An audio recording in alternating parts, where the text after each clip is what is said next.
Hindi ibig sabihin na alam mo kung anong iyong dadasalin, na marunong ka na magdasal.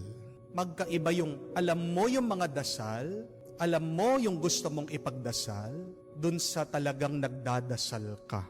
Sa totoo lang po, marami pong mga tao nagtatanong sa akin, secretly, palihim, nagme-message. Isa sa mga pinapatulong nila yan, sabi nila, Father, paano po ba magdasal? Paano po ba manalangin?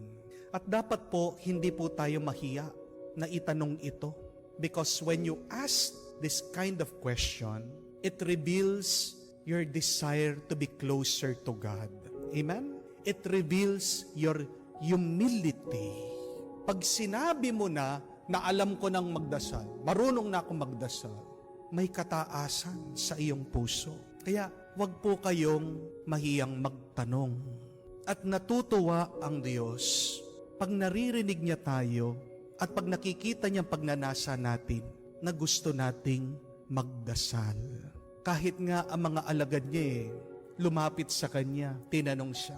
Sinabi, Panginoon, turuan mo kaming magdasal.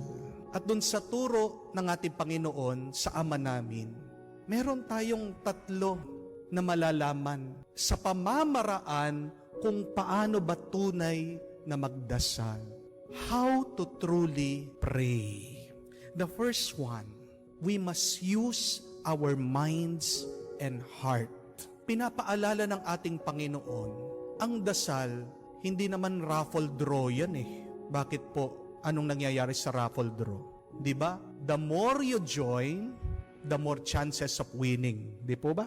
Pag marami kang nilalagay, sinusoksok dun sa raffle draw, baka mabunot ka, baka manalo ka. Ganyan po ba ang dasal?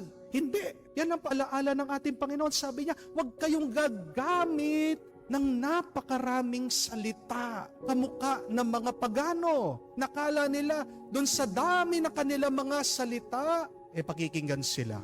Ano ang sabi ng ating Panginoon? Kahit na hindi kayo magsalita, alam na ng Diyos kung ano ang iyong kailangan. Ibig sabihin, ano ang kailangan nating gamitin pag tayo ay nagdarasal? Yung ating isip, yung ating puso. Kailangan natin buksan ang isip natin, buksan ang puso natin sa Diyos. Yan ang hinihintay ng Diyos. Hindi naman ibig sabihin na hindi na tayo gagamit ng salita. Hindi po ba? Kung yun lang ang gustong sabihin ng Panginoon, bakit tinuro pa niya sa atin ang Ama namin?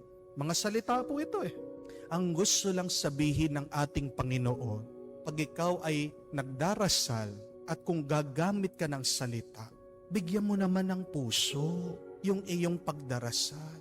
Pakaisipin mong mabuti ang iyong pinagdarasal. Amen?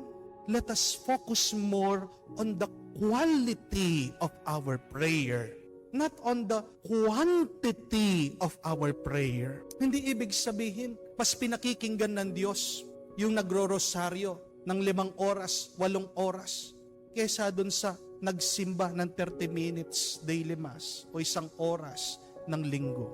Ang tinitignan ng Diyos, yung kalidad ng kanilang pananalangin, ng kanilang pakikipag-usap sa Diyos. Ang tinitignan ng Diyos, yung ugnayan natin sa Kanya. Kahit naman po kayo, di ba, pag bumibili kayo ng gamit, tinitignan nyo din yung kalidad ng binibili nyo. Oo, kahit na mahirap ang buhay, pero kung gagastos ka na rin, di ba, susulitin mo yung iyong bibilhin. Kaysa doon sa bibili ka nga ng mura, 1 linggo pa lang, sira na. Di po ba? It's not about the quantity of prayer, but it is really about the quality of prayer. And the medium of our prayer starts with the mind and with the heart. Pangalawa lang, yung salita. Aanuhin mo yung salita na walang laman. Angin lang yan kung walang laman. At mas masama pa nga, pag walang laman ang salita mo, pag walang puso, walang pagmamahal, bad breath lang yan. Di po ba? Dahil pag nagsasalita ka ng may pagmamahal, napakatamis, napakabango ng lumalabas sa atin. Amen? That is the first one. How to pray. Use your heart. Use your mind. But secondly, call on the name of the Lord. Yan po yung pangalawang pamamaraan. Paano magdasal? Tawagin mo ang pangalan ng Panginoon. Because God has a name. Ang ating nga Panginoon, pinakilala niya sa atin. Paano natin tawagin ang Panginoon? Sabi niya, Abba. Yung salitang Abba, nung panahon ng ating Panginoon, yan yung tawag daw ng mga maliliit na bata, mga sanggol sa kanila mga ama. Isang malambing na pagtawag sa Ama. Sabi po nila, the sweetest word that anyone can hear is their name. Napakasarap pakinggan pag tinatawag yung iyong pangalan. Di po ba? Pag magdadasal ka, huwag mong kalimutan. Tawagin mo ang pangalan ng Panginoon. Kasi pag hindi mo tinawag ang pangalan ng Panginoon, baka iba yung tinatawag mo. Pwede mo rin tawagin naman ang demonyo. Di po ba? Kasi ang demonyo, maibibigay din niya kung ano binibigay ng Diyos. Pwede kang bigyan ng kapangyarihan ng demonyo. Pwede kang bigyan ng pera. Pwede kang busugin ng demonyo. Kaya nga napakahalaga, sino ba tinatawag mo pag ikaw ay nagdarasal? At ano po ang nakasulat? Galing po sa liham ni San Pablo sa mga Romano, those who call on the name of the Lord will be saved. Napakaganda. Ang mga tumatawag sa pangalan ng Panginoon, naliligtas sila. Sino ang tinatawag mo sa iyong panalangin?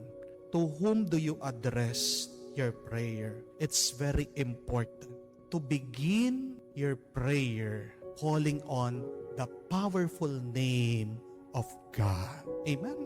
Pangatlo at kahuli-hulihan, ask daily. Humingi, humiling, palagi, araw-araw. Ang pagdarasal, hindi lang one time, big time. Hindi lang paminsan-minsan. Alam niyo po ba, ilang beses nananalangin ang mga Muslim sa buong araw? 5 beses. Ilang beses nananalangin ang mga Hudyo sa maghapon? 3 beses. Ang tanong ang mga Katoliko, tayo, ilang beses tayo nananalangin sa maghapon? Minsan lang. Baka nga minsan wala Di po ba? Mga iba nga, 1 oras na lang sa 1 linggo, hindi pa makapunta sa simbahan. Meron palaging dahilan, busy. Yung mga iba, nakikita na lang natin pag nagbe-birthday sila. Yung mga iba, bumabalik sa simbahan, dumadami tayo muli. Pasko na lang. Di po ba? Paano sasagutin ng Diyos ang hiling mo kung paminsan-minsan ka lang nagdarasal? Kahit naman po ang ating Panginoon, sabi niya, sa kanyang turo sa Ama namin, give us today our daily bread. Yan dapat ang dasalin natin, sabi niya, araw-araw. Hingin mo ang araw-araw na pangangailangan niyo. At nakita natin sa ating Panginoon yan. Araw-araw, walang mintis, siya'y nagdarasal. Umaga pa lang, bago matulog, magdarasal na naman. Tayo, kumusta ang ating pagdarasal? Baka tayo'y paminsan-minsan lang. At huwag tayong mahiyang humingi. Ask the Lord. Father, sabi po, alam na ang pangangailangan natin. Opo, pero tandaan niyo ito. Hindi ibig sabihin alam ng Diyos ang kailangan mo, ibibigay niya sa iyo.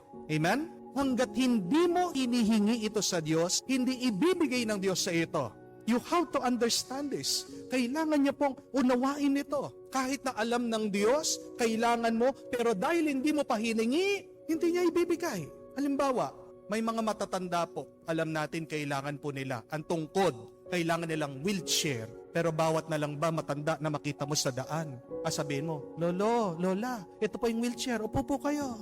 Ito po yung tungkod, hawakan nyo. Baka pinalo ka pa. Kasi meron mga ibang matatanda, ayaw na itinatrato na matanda. Hindi po ba? Baka sigawan ka. Anong tingin mo sa akin? Invalido? Baka pagalitan ka pa. Hindi pa ako senior. Pero dahil doon sa tingin mo sa kayo matanda, ay kailangan ng wheelchair. Ay kailangan ng tungkod. Ang tanong, hiningi ba niya sa iyo? Sabihin na natin kailangan niya, pero ang tanong, hiningi ba niya sa iyo? Hindi. O kaya na lang, pag meron kang kasama, alam mo may body odor. Nangangamoy ang kilikili. Isang araw nilapitan mo, binigyan mo ng deodorant. Ma-appreciate po ba niya? Baka pa nga ma-offend Di po ba? O subukan niyo po, kung kayo po ay kasakay sa MRT o kaya sa jeep, magdala po kayo ng pabango. Kung yung katabi mo nangangamoy, Isprayan mo ng pabango. Ma-appreciate ba niya? Matutuwa ba? Magpapasalamat sa'yo? Magagalit. Kailangan niya eh. Ang baho niya. Pero ang tanong, hiningi ba niya? Hindi. Hindi ibig sabihin sa tingin mo kailangan niya na ibibigay mo na. Amen? At ganyan din pagdating sa ating pagdarasal. If you want to receive a specific grace from God, then ask it. And ask it daily. Buksan mo ang puso mo, ang isip mo, araw-araw sa Diyos. And believe the words from the book of Proverbs, who says, God hears our prayers.